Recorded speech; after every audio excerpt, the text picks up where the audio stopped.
Veracidade das Escrituras. Bem, vamos à meditação da Palavra de Deus, cujo tema será a credibilidade das profecias bíblicas e o cumprimento na história. Vamos ver profecias que já se cumpriram e foram determinantes entre a vida e a morte daqueles que ouviram e aqueles que não deram ouvido à Palavra de Deus. Vamos ler e meditar então nessas palavras. Isaías 34:16. Buscai no livro do Senhor e lede, nenhuma dessas coisas faltará, ninguém faltará com a sua companheira, porque a minha boca tem ordenado, e o seu espírito mesmo as tem ajuntado. A palavra de Deus, ela é precisa, ela tem a perfeição do Criador. Salmos 33:6. Pela palavra do Senhor foram feitos os céus e todo o exército deles pelo Espírito da sua boca. Então nós vemos que pelo poder da palavra de Deus, todas as coisas foram criadas e a bússola do verdadeiro crente é a palavra de Deus. Veremos a importância do conhecimento das profecias e das profecias que se cumpriram e foram anunciadas, e aqueles que ouviram deram crédito, se salvaram. E igualmente nós temos profecias a se cumprirem ainda nos nossos dias e para o futuro. Vamos ver essa profecia do livro de Mateus. Mateus 24:15-20. Quando, pois, vides que a abominação da desolação, de que falou o profeta Daniel, está no lugar santo, quem lê entenda. Então, os que estiverem na Judéia, fujam para os montes, e quem estiver sobre o telhado, não desça a tirar coisa alguma de sua casa. E quem estiver no campo, não volte atrás a buscar as suas vestes. Mas ai das grávidas e das que amamentarem naqueles dias. E orai para que a vossa fuga não aconteça no inverno, nem no sábado. Essa profecia o Senhor Jesus Cristo pronunciou com respeito à profecia de Daniel, que falava da assolação no lugar santo. O que aconteceria com Jerusalém, o templo de Jerusalém, nos tempos contemporâneos de Jesus Cristo, onde Jesus estava falando de um acontecimento que haveria de acontecer mais ou menos 38 a 39 anos após a sua morte. Essa profecia ocorreu quando Tito Vespasiano destruiu e invadiu o templo, e ali muitos judeus foram mortos em Jerusalém, dispersos e crucificados. Isso está narrado pelo historiador Flávio Joséfo no livro de História dos Hebreus. Nessa profecia, o Senhor Jesus está falando aos seus contemporâneos que se ouvissem a chegada desses exércitos no lugar santo, era para fugir. Na época de Jesus, havia muitos judeus que estavam lutando contra o Império Romano. Eles queriam a supremacia israelita sobre o Império Romano. E havia os judeus zelotes, que estavam criando exércitos para resistir ao poder romano. No ano de 69 da era cristã, quando Tito foi ordenado que viesse contra Jerusalém, diz o historiador Flávio Joséfo, que os exércitos chegaram a entrar com seus estandartes dentro da cidade. Mas sem nenhum motivo explicado, eles voltaram e não invadiram. Parece que o general havia recebido uma carta urgente notificando a morte de um parente dele. Então deixou que aquela invasão fosse adiada. Os cristãos que ouviram aquelas palavras de Jesus na profecia não deixaram para depois, pegaram suas coisas e saíram e foram embora de Jerusalém. Mas os judeus que creram que teria vitória sobre os romanos e se libertariam do jugo de Roma, a maioria não acreditou na profecia. Pagaram com a própria vida. Mateus 23, 35 a 39. Para que sobre vós caia todo o sangue justo, que foi derramado sobre a terra, desde o sangue de Abel, o justo, até o sangue de Zacarias, filho de Baraquias, que mataste entre o santuário e o altar. Em verdade vos digo que todas estas coisas hão de vir sobre essa geração. Jerusalém, Jerusalém, que mata os profetas e apedrejas os que te são enviados, quantas vezes quis eu ajuntar os teus filhos, como a galinha ajunta os seus pintos debaixo das asas, e tu não quiseste. Eis que a vossa casa vai ficar deserta, porque eu vos digo que desde agora me não verão mais, até que digais: bendito o que vem em nome do Senhor. Então, essa profecia que o Senhor Jesus Cristo falou, ele está se referindo ao que os profetas profetizaram a respeito de Jerusalém e também se lamentando sobre Jerusalém, porque sabemos que o povo de Israel, mais especificamente o povo judeu, eles não aceitaram Jesus Cristo, como diz a profecia. Veio para os seus, e os seus o rejeitaram. Tito voltou um ano após e sitiou Jerusalém, e ali houve uma grande mortandade, e se cumpriu a profecia que dizia que as mulheres comeriam seus próprios frutos, o fruto do seu próprio ventre. Flávio Joséfo disse que o aperto da cidade foi tão grande, que a fome foi tão grande, que as mulheres judias, ao parirem seus filhos, tiveram que se alimentar do próprio fruto do ventre. Por isso que o Senhor Jesus Cristo disse, quando estava na cruz do Calvário, olhando aquelas mulheres que amamentavam, disse em Lucas 23, 27 a 31. E seguia-o grande multidão de povo e de mulheres, as quais batiam nos peitos e lamentavam. Jesus, porém, voltando-se para elas, disse: Filhas de Jerusalém, não choreis por mim, chorais antes por vós mesmas e por vossos filhos. Porque eis que hão de vir dias em que dirão: bem-aventuradas as estéreis, e os ventres que não geraram, e os peitos que não amamentaram. Então começarão a dizer aos montes: cai sobre nós, e aos outeiros: cobre-nos. Porque se ao madeiro verde fazem isso, que se fará ao seco?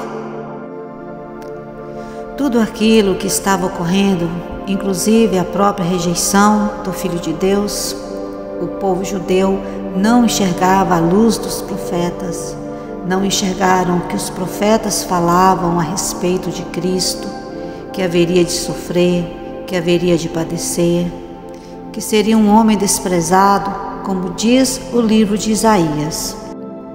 Isaías 53, 3. Era desprezado e o mais rejeitado entre os homens, homem de dores e experimentado nos trabalhos, e como um de quem os homens escondia o rosto, era desprezado, e não fizemos dele caso algum.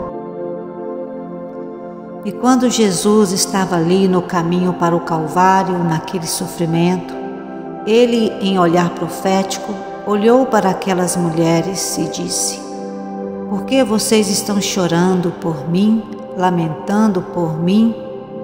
Antes lamentai por vós, ai daquelas que amamentais, porque Jesus já estava vendo o que aconteceria de terrível com aquela nação de Israel, em Jerusalém. Ele estava profetizando porque ele tinha o conhecimento das profecias desde a sua meninice. Essas pessoas não perceberam esse momento chegar. O historiador Flávio Joséfo diz que foi terrível e que o céu enegreceu em Jerusalém e que o aperto e a angústia infligidas pelo exército de Tito Vespasiano no ano 70 da era cristã foi algo indescritível. O que ocorreu com aquela nação nunca se ouviu falar.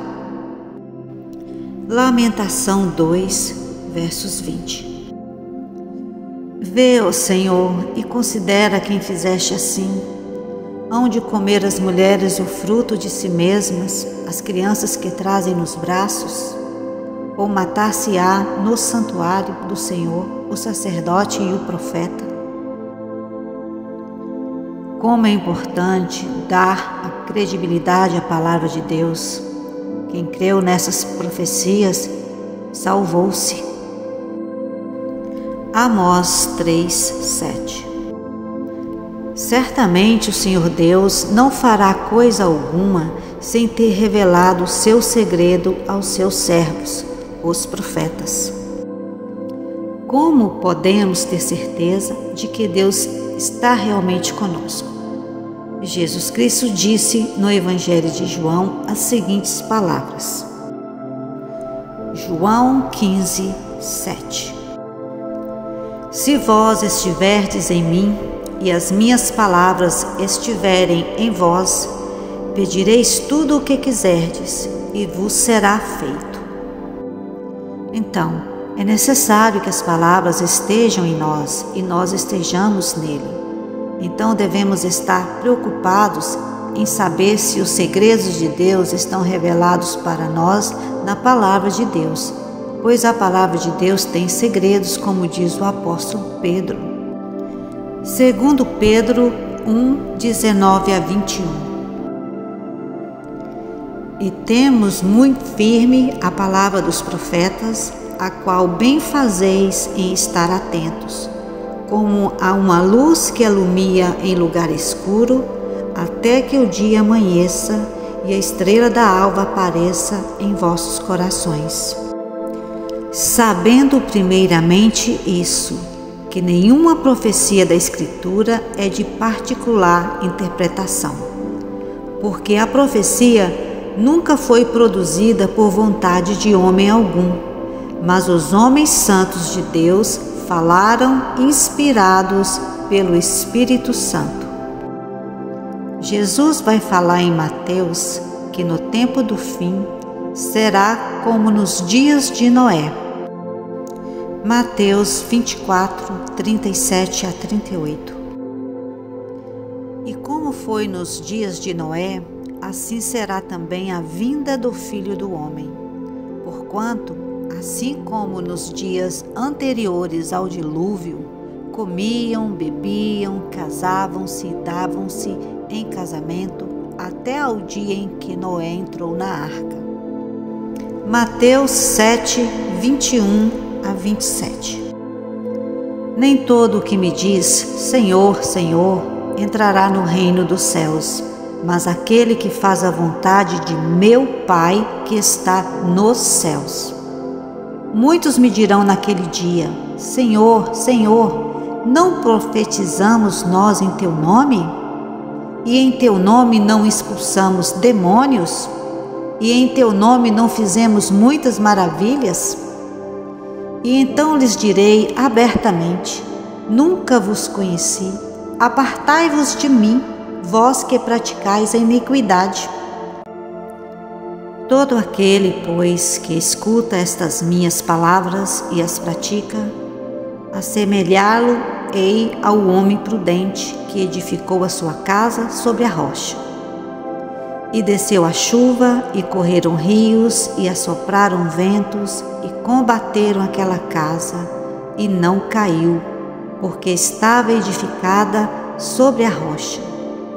E aquele que ouve estas minhas palavras e não as cumpre, compará-lo-ei ao homem insensato que edificou a sua casa sobre a areia. E desceu a chuva, e correu rios, e assopraram ventos, e combateram aquela casa, e caiu, e foi grande a sua queda. Será que estamos realmente preparados para a vinda do Senhor Jesus? Vimos que a nossa fé não deve estar fundamentada em sentimentos, teorias humanas que não estão de acordo com a palavra, e até mesmo coisas que a gente pensa que estão de acordo com a palavra. Se fizermos um estudo mais profundo, vemos que o ensinamento não harmoniza com toda a Bíblia. Em Apocalipse temos uma advertência a respeito disso. Apocalipse 1:3. Bem-aventurado aquele que lê e os que ouvem as palavras desta profecia e guardam as coisas que nela estão escritas, porque o tempo está próximo. Bereanos que conferiam nas Escrituras e foram considerados mais nobres que os cristãos de Tessalônica, por conferirem tudo que era dito por Paulo nas Escrituras. A igreja não é uma instituição financeira, é um organismo vivo, composta de verdadeiros adoradores de Deus que adoram em espírito e em verdade. Jesus profetizou que haveria adoradores em espírito e em verdade. Então, a importância que esse organismo seja vivo como um corpo humano. E o cabeça desse organismo, dessa igreja, é Jesus Cristo. E a igreja está fundamentada e baseada na doutrina dos apóstolos e dos profetas, sendo Jesus Cristo a pedra principal, o fundamento da igreja.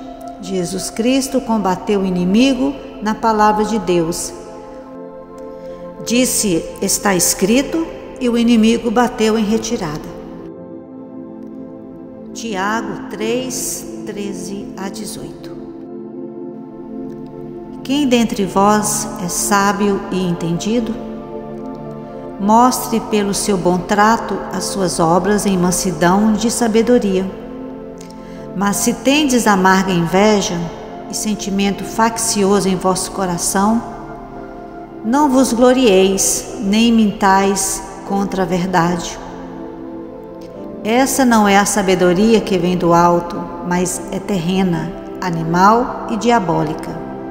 Porque onde há inveja e espírito faccioso, aí há perturbação e toda a obra perversa.